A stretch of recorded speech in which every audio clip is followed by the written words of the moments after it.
欢迎来到人生有道，岁月如歌，道在其中，一起感悟人生。自从2019年经历疫情以来，世界发生了巨大的变化。如今的社会更加不安定，不用多说，大家都能感受到生活中一轮又一轮的压力扑面而来。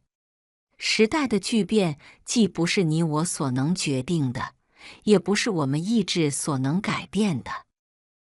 那么，作为普通人，该如何在这场浪潮中自处？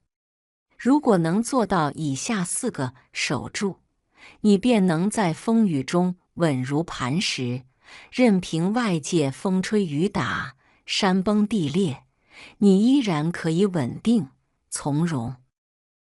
1. 守住健康。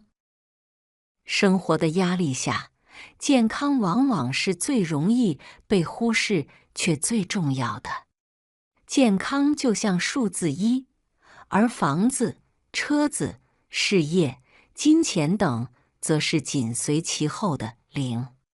没有这个1，后面的0再多也毫无意义。只有1存在，后面的0才会有价值。那么，我们具体该怎么守护自己的健康呢？首先，每天再忙，都要抽空锻炼身体，保持合理的作息和饮食习惯。其次，关注身体预警，定期体检，及时治疗潜在问题，不能把小病拖成大病。半年前认识的一个人，年龄不大，才40多岁，被诊断出胃癌中晚期。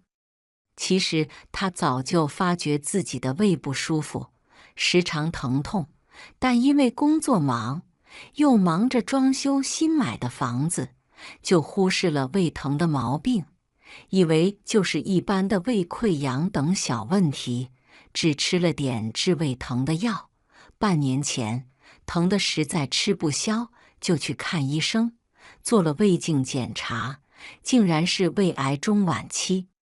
家中只要一个人生大病，就打乱了生活所有的正常步伐。生病的人治病受罪，陪伴的家人看得心疼。人到中年，你的命已经不是自己的，你的健康更是牵连着整个家庭的幸福。所以，你必须好好活着，好好爱护自己的身体。身体出现任何不舒服状况，都不要轻视，必须尽快治疗，否则小病拖成大病，大病神仙也束手无策。守住健康，就是守住生活幸福的基础。2. 守住钱袋。金钱是生活的保障，尤其在不确定的时代。没有计划的消费观是最大的风险来源。面对可能的失业、医疗开销或其他突发状况，没有足够的储蓄只会让人陷入困境。为了避免无助的局面，我们需要制定储蓄计划，确保家庭应急金充足，做到适度消费，减少不必要的支出，同时提升财务知识，学会资产配置，避免盲目投资。这几年看到因为财务出状况的家庭比比皆是。我的同事 K 在2021年疫情期间，加拿大利息非常低的时候，买了心仪的房子，全家人都很高兴，终于不要再租房子了。没想到2022年3月开始，加拿大连续10次的加息，基准利率从最低的0.5%一路狂涨到5%，可想而知，银行的贷款利率得远远超过5%。同事 K 在卖房的时候，可能是选的浮动贷款利率，抗了1年多，终于付不起每月高额的贷款，只好在今年年初被迫卖了房子。类似这种被迫卖房的例子很多，更有家庭房子直接被银行收掉的案例也不在少数。所以说，在乱世之中，每个家庭都要做好财务规划，留有充足的备用应急资金。超过自己认知能力的钱不要赚，比如不懂股市，就不能盲目跟风。守住好你的钱袋子。3. 守住家庭。一个和谐稳定的家庭，是我们面对风浪时的避风港。家庭不是天生稳固的，而是需要用心经营。无论多忙，都不要忽视家人的情感需求，保持良好的沟通，重视家人的想法和感受。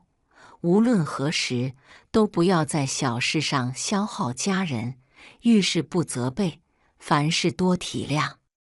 人生漫漫，没有什么比家更温暖，没有什么比亲情更珍贵。